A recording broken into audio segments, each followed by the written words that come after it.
Olá, vou comentar agora o artigo 56 da Lei Complementar 17, que fala um pouco aí, lista as competências do presidente das câmaras isoladas, ou seja, primeira, segunda, terceira, quarta Câmara Civil, primeira e segunda Câmara Criminal. Cada uma delas terá um respectivo presidente, um desembargador eleito. Então, temos 6 câmaras isoladas, teremos 6 presidentes de câmaras isoladas. Veja bem o artigo 56. São só atribuições relacionadas ao poder de comando da Câmara. Veja bem. Aos presidentes de câmaras compete dirigir e manter a regularidade dos trabalhos e das reuniões pela forma determinada no regimento interno do Tribunal de Justiça. Então, o presidente ele tem que, por exemplo, garantir que toda semana será realizada sessão ordinária da respectiva Câmara isolada. Tá? Inciso 2. Fazer a distribuição dos feitos aos relatores. Então, aqui é interessante essa competência aqui do inciso 2, porque quando um processo chega para a Câmara julgar, o presidente vai pegar esse processo e vai distribuir por sorteio a um dos membros da Câmara. Beleza? O presidente da Câmara que vai distribuir. Ele vai exercer uma espécie de função de distribuidor interno da Câmara, tá? Beleza. Inciso 3. O presidente da Câmara tem competência para designar dia para o julgamento dos feitos, organizar e fiscalizar a pauta das reuniões, assinando os acórdãos com o juiz que participar do julgamento como relator. Então, não tem muita dificuldade de interpretar esse inciso 3, né? O presidente vai marcar um dia para a sessão de julgamento do processo, no caso do processo, vai organizar a pauta de julgamento e vai fiscalizar se está sendo cumprida a pauta de julgamento. Por exemplo, tem 10 processos marcados para julgamento na sessão ordinária por exemplo, da segunda-feira.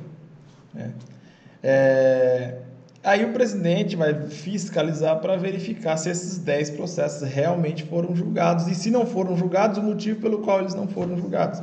Essa fiscalização aí incumbe ao presidente da Câmara, tá? Beleza. Inciso 4. Compete ao presidente da Câmara sustar a decisão do mérito e remeter ao Tribunal Pleno para julgamento dos processos que os juízes concluírem pela inconstitucionalidade de lei ou ato normativo do poder público.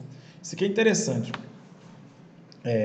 Eu já comentei com vocês que para um tribunal, órgão colegiado, declarar a inconstitucionalidade de uma lei, à luz do artigo 94 da Constituição Federal, é obrigatória a votação, a quantidade de votos em maioria absoluta dos membros. Então, por exemplo, o Tribunal de Justiça ele tem 26 desembargadores, a maioria absoluta desses membros de 26 desembargadores metade, né? 13 mais 1, 14 desembargadores. Beleza. Se você ler o artigo 94 da Constituição Federal, lá está escrito, lá está previsto de forma expressa o princípio da reserva de plenário, né? Que diz que o plenário do tribunal é que terá competência para declarar a inconstitucionalidade de uma lei. Se você ler o artigo 30, inciso 1 da Lei Complementar 17, que a gente já viu, lá está falando que o Tribunal Pleno, por ser o plenário do tribunal, é ele que tem competência para declarar a inconstitucionalidade de uma lei. Beleza? Aí a gente aprendeu que a lei municipal contra a Constituição Estadual e a lei estadual contra a Constituição Estadual, elas devem ser objeto de ação direta de inconstitucionalidade no Tribunal Pleno. Tá? Enquanto que a lei federal contra a Constituição Federal ou a lei estadual contra a Constituição Federal devem ser objeto de ação direta de inconstitucionalidade perante o Supremo Tribunal Federal em Brasília, o STF, de acordo com o 102.1, letra A, da Constituição Federal. Enfim, revisando aqui esse assunto, né? Bom, agora imagine que a primeira Câmara Civil se depare com um processo no qual existam diversos pedidos. Um dos pedidos é para declarar a inconstitucionalidade de uma lei. Tá? As partes pediram lá para ser declarada a inconstitucionalidade de uma lei. Como a primeira Câmara Civil é um órgão fracionário, não é não é o plenário do tribunal, porque o plenário tem 26 desembargadores, a Câmara tem só 4. Então, esses 4 não têm poder para declarar a inconstitucionalidade da lei. Então, o que acontece? Essa Câmara Civil, como não tem competência para declarar a inconstitucionalidade, ela envia o processo para o Tribunal Pleno. O Tribunal Pleno declara a inconstitucionalidade ou não declara a inconstitucionalidade. Né? O Tribunal Pleno ele pode declarar a inconstitucionalidade ou simplesmente pode declarar a constitucionalidade. Né? Ou seja, o tribunal fala, não, essa lei aqui está de acordo com a Constituição Estadual. Ok, declarou a constitucionalidade. Ou então o Tribunal Pleno fala, não, essa lei aqui está em desacordo com a Constituição Estadual. Então, declara a inconstitucionalidade. Beleza? Aí depois que o Tribunal Pleno declarar ou não a inconstitucionalidade, ele devolve o processo para a Câmara Civil julgar os demais pedidos daquele processo feito pelas partes. Beleza? É mais ou menos esse o raciocínio aqui do inciso 4. Então, quando for detectado um pedido para se declarar a inconstitucionalidade de uma lei, o desembargador presidente da Câmara vai sustar a decisão do mérito, ou seja, vai suspender o processo e vai enviar o processo para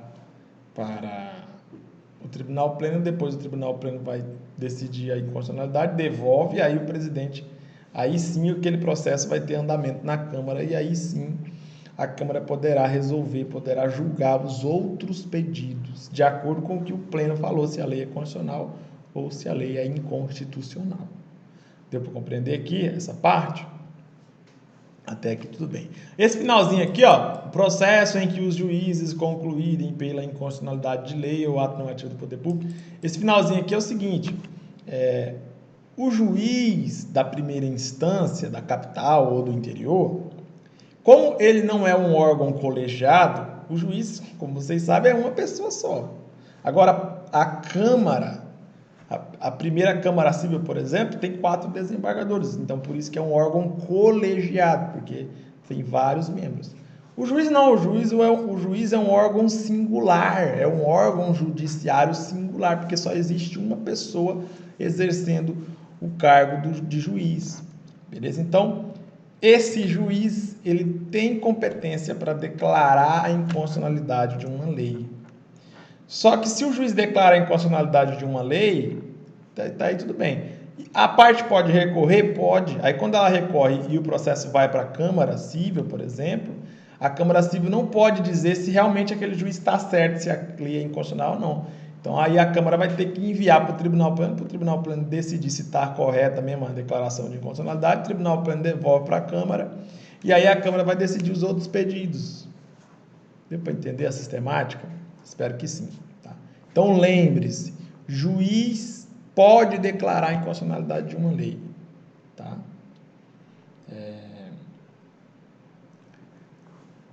Câmaras não podem declarar a inconstitucionalidade de lei porque não é plenário.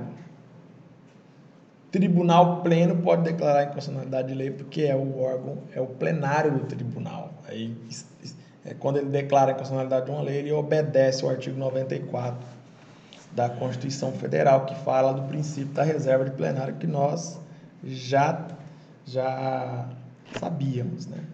Beleza? Então, esse inciso 4, ele é bem interessante, tá? Porque por trás do inciso 4, você tinha que compreender aí o artigo 30, inciso 1 da Lei Complementar Estadual.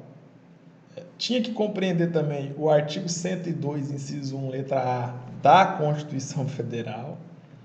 Tá, beleza? E tinha que compreender o artigo 94 da Constituição Federal, todos já transcritos aqui nos comentários anteriores. Beleza? Ok, então vamos para o próximo inciso, inciso 5. Veja bem, ó, o último inciso, né? compete ao presidente das câmaras isoladas, cíveis ou criminais, né, exigir dos funcionários da Secretaria do Tribunal de Justiça a prática dos atos necessários ao regular funcionamento da Câmara e o cumprimento de suas decisões, respeitadas as prerrogativas do presidente do Tribunal de Justiça. Aqui é mais ou menos o seguinte: o presidente da Câmara vai chegar nos funcionários da Secretaria do Tribunal e vai falar: olha, gostaria que você praticasse esses atos assim, assim, assim, assim, assim, publicasse as minhas decisões assim, assim, assim, assim,